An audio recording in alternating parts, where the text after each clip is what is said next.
성희는 수빈과 성재 사이를 끊기 위해 수빈을 불렀다. 장소는 깨끗했다. 깨끗한 곳은 사람을 방심시킨다. 성희는 와인잔을 돌리며 말했다. 수빈아, 너는 참 솔직해서 마음에 들어. 수빈이 경계하자 성희가 웃었다. 돈 좋아하지? 괜찮아. 돈 좋아하는 건 죄가 아니야. 죄는 돈을 못 쓰게 되는 거지. 성희는 수빈을 욕망으로 흔들었다. 성재는 내가 감당할 수 있는 남자가 아니야. 내가 감당할 수 있는 건 내 오빠 같은 남자지. 수빈이 이를 악물었다. 성재 본부장님 얘기할 자격 있으세요? 성희가 고개를 살짝 기울였다. 자격? 난 자격 같은 걸로 사는 사람이 아니야. 난 결과로 살아. 성희는 사진을 내밀었다. 성재가 과거 이혼 과정에서 흔들리던 시절 가장 약해 보이는 순간을 찍은 사진. 성희는 달콤하게 말했다. 이거 내 오빠한테 가면 어떨까? 아니면 내 부모님한테? 수빈의 숨이 멎었다. 성희는 여기서 멈추지 않았다. 더 못되게, 더 치밀하게. 수빈이 가장 약한 지점을 찔렀다. 가족. 너는 선택하면 내 가족이 다친다. 그 말은 거짓이 섞인 협박이다. 가장 치명적인 형태.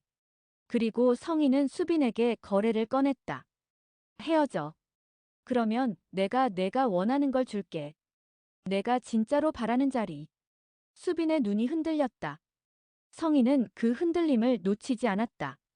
성희는 사람을 흔들리는 순간에만 조종할 수 있다고 믿는 사람이다. 하지만 성재는 호락하지 않았다. 성재는 수빈의 변화가 사랑이 식은 변화가 아니라 협박을 받은 변화라는 걸 눈빛에서 읽었다. 말끝이 짧아지고 괜찮아가 많아지고 웃음이 억지로 붙었다. 성재는 수빈에게 다그치지 않았다. 다그치면 성희가 이긴다. 성희는 사람을 고립시키는데 천재다. 성재는 성희를 직접 만났다. 사람들이 많은 곳. 성희가 좋은 사람 연기를 제일 잘하는 곳. 성재가 말했다. 새어머니, 수빈 건드리셨죠? 성희가 웃었다. 증거 있어? 성재는 담담했다. 증거를 찾는 중입니다. 아니, 정확히는 새어머니 약점을 찾는 중입니다. 성희의 웃음이 아주 잠깐 멈췄다. 그 잠깐이 성재에게는 충분했다. 성재는 계속 밀어붙였다. 새어머니는 사람을 끊을 때 늘 사진과 소문을 쓰시죠. 근데 사진은 조작이 가능하고 소문은 역류합니다. 저는 역류시키는데 자신 있어요. 성희가 얕게 웃었다. 너 나한테 협박하니? 성재가 고개를 저었다. 협박 아닙니다. 경고입니다.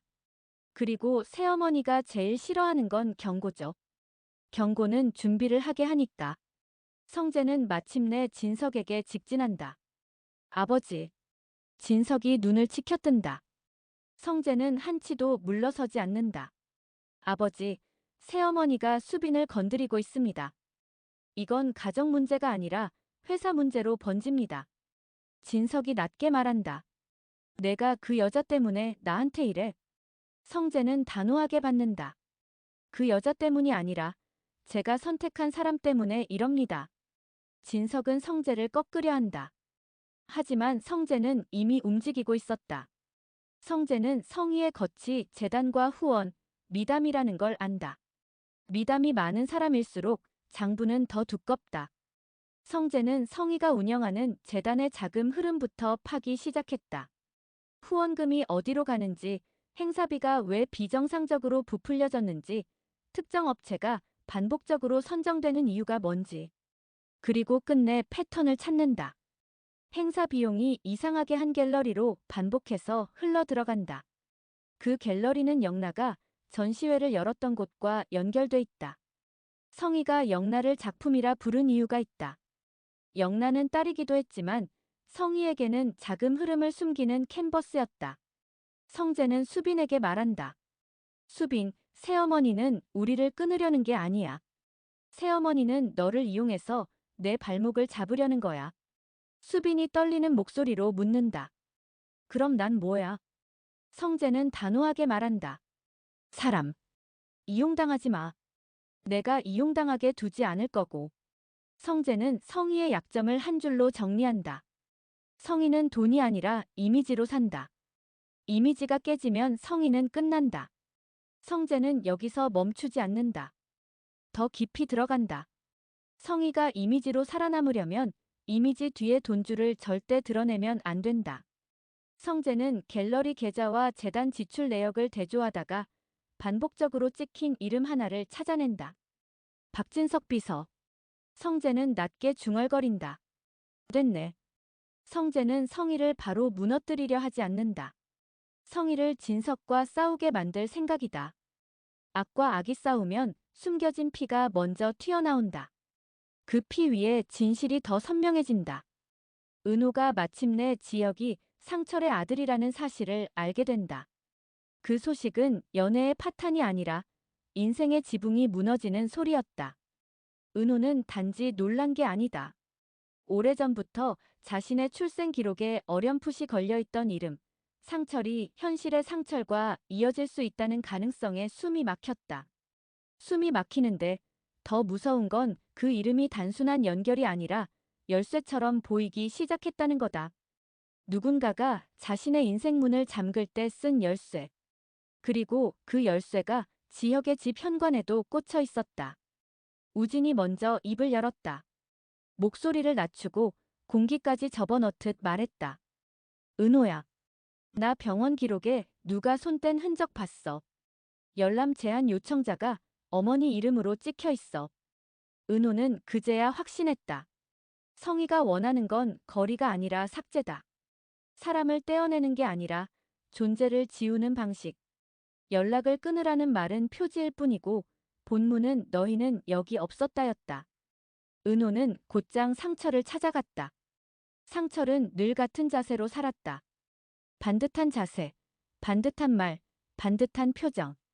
그런데 그 반듯함은 때로 사람을 더 깊게 찌른다. 반듯한 사람은 자신이 틀릴 수 있다는 가능성을 끝까지 부정하려 드니까. 은호는 단도직입으로 물었다. 아저씨, 제 기록에 왜 아저씨 이름이 있어요? 상철은 처음엔 모른 척했다. 그 모른 척이 너무 어색해서 더 진짜였다. 상철은 침을 삼키고 한참을 버티다가 끝내 말했다. 그때 내가 사라질 뻔했어. 누가 널 데려가려고 했고 내가 막았어. 누가요? 내가 막는 대가로 내 이름이 내 기록에 박혔다. 상철은 여기서 끝내려 했다. 하지만 우진이 옆에서 한마디를 얹었다. 남자다운 말투가 아니라 살아남는 말투였다. 아저씨. 그럼 누가 아저씨를 그 자리로 밀었어요? 막는 대가를 치르게 한 사람. 상철은 눈을 감았다. 오래된 죄를 한 번 더 들춰내기 싫다는 얼굴. 그러나 죄는 묻어도 냄새가 난다.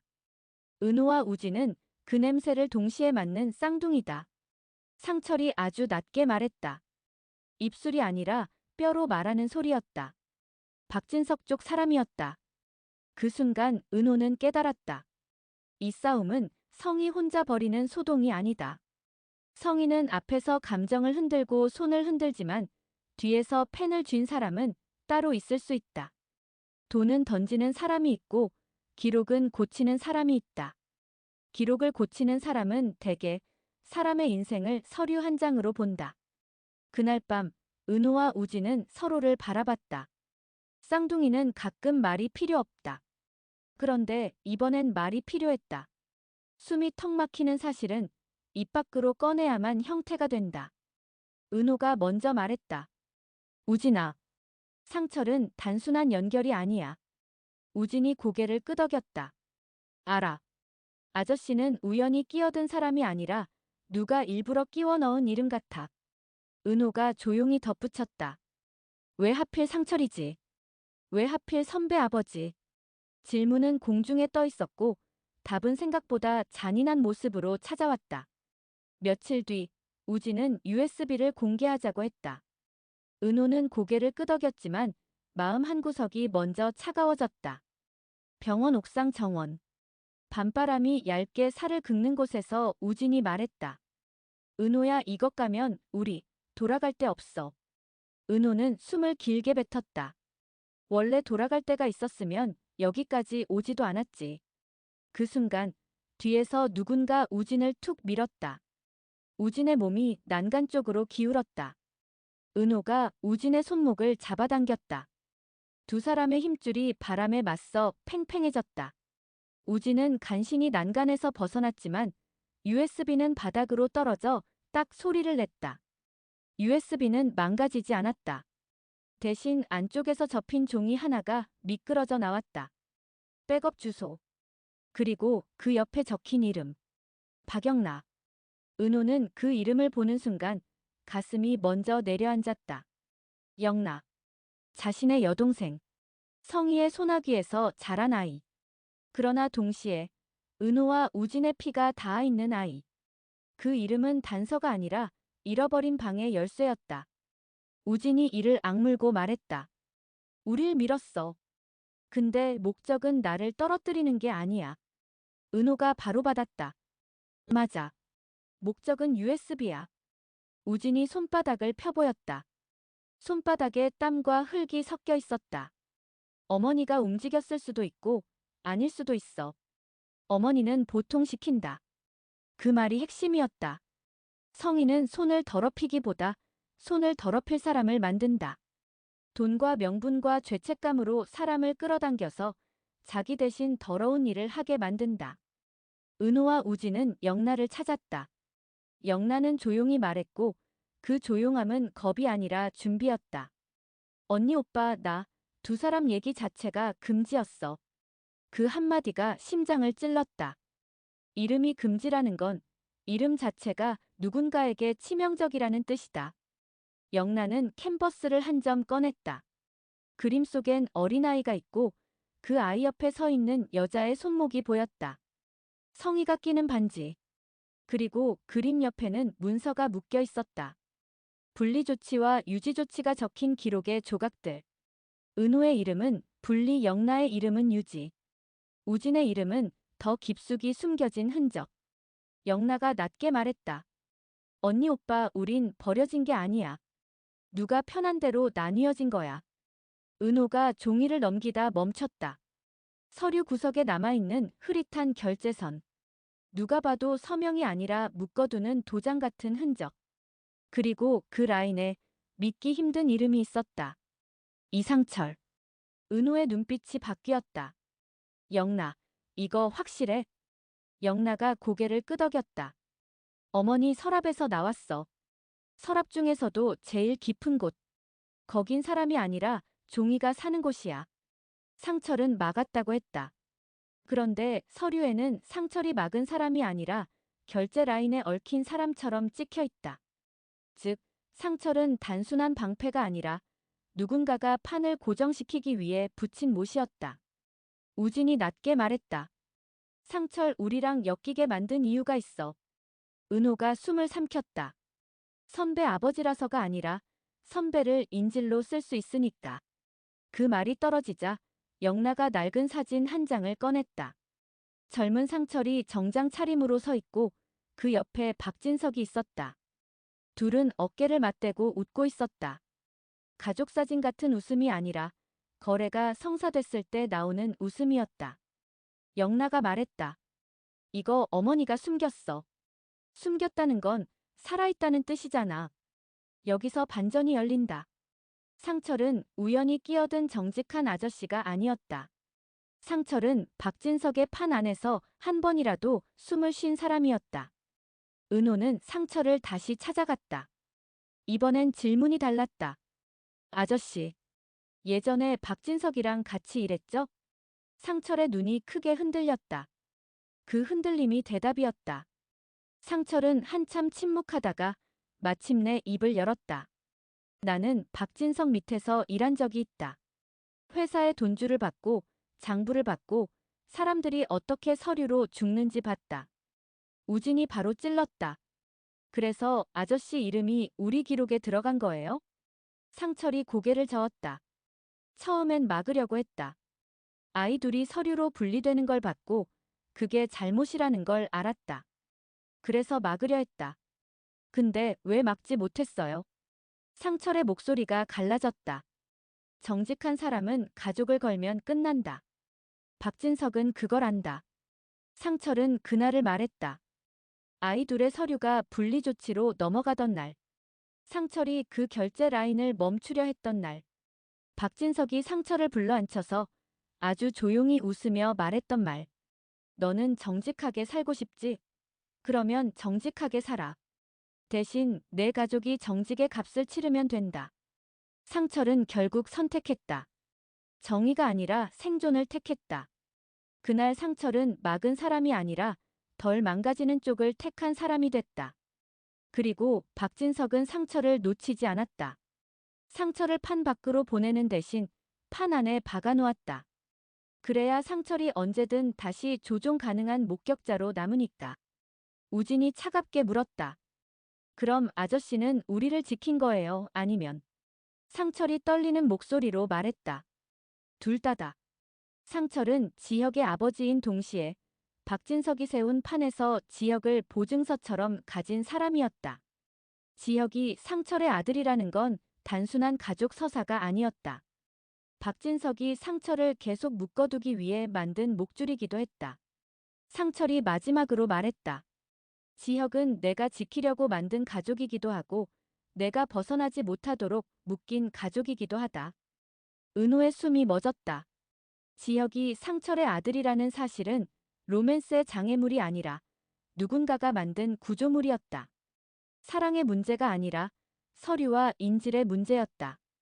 이제 고성희의 차례였다. 고성희는 감정으로 못된 사람이 아니다. 기술로 못된 사람이다. 사람을 울리는 게 아니라 사람을 작게 만든다. 죄책감으로, 소문으로, 사진으로, 그리고 너는 원래 그 정도라는 말로. 한편 은호는 지혁을 다시 본다. 지혁은 은호를 지키려 포기하는 척을 택했다. 하지만 은호는 지혁이 자기 주변을 맴도는 장면을 직접 목격한다. 그 순간 은호의 얼굴이 차가워졌다. 차가운 건 미움이 아니라 결심이다. 은호가 말했다. 선배. 끝낸다더니 왜 아직도 제 주변이에요? 지혁이 급히 말한다. 은호야. 그게 아니고 너 지키려고. 은호가 잘라낸다. 선배는 늘 그래요. 제 선택은 안 물어보고 선배가 좋다고 믿는 걸 해요. 지혁이 울먹인다. 난 너 잃기 싫어서. 은호가 단호하게 말한다. 그럼 진짜로 잃어요. 이번엔 제가 선택할게요. 그 끊음은 복수가 아니라 경계였다. 사랑을 끄는 게 아니라 자신의 인생을 대신 결정하려는 손을 끊었다. 은호는 마음속으로 한 줄을 더 쓴다. 상철의 선택이 선배의 죄가 되게 두지 않겠다. 하지만 동시에 상철의 선택을 덮어주지도 않겠다. 마지막 장면. 은호가 봉투 하나를 꺼낸다. 뜯지 않는다. 봉투 위에 크게 적는다. 미끼. 우진이 은호의 손을 잡는다. 쌍둥이답게 잡는 힘이 같다. 은호야. 이제 숨지 말자. 은호가 고개를 끄덕인다. 그래. 우리가 우리 편이 되자. 영나가 조용히 다가와 둘 사이에 선다. 언니 오빠 이제 우리 원래 자리로 돌아가자. 그날부터 이야기는 바뀐다. 사냥당하는 남매가 아니라 사냥꾼의 시선을 되돌려 놓는 남매의 이야기로. 엔딩. 상철이 누군가와 통화하며 낮게 말한다. 진석이 움직일 겁니다. 지혁이 그 사실을 알기 전에 막아야 합니다. 그 사실이 뭔지 아직 아무도 모른다. 그래서 더 무섭다. 그래서 더 보고 싶어진다.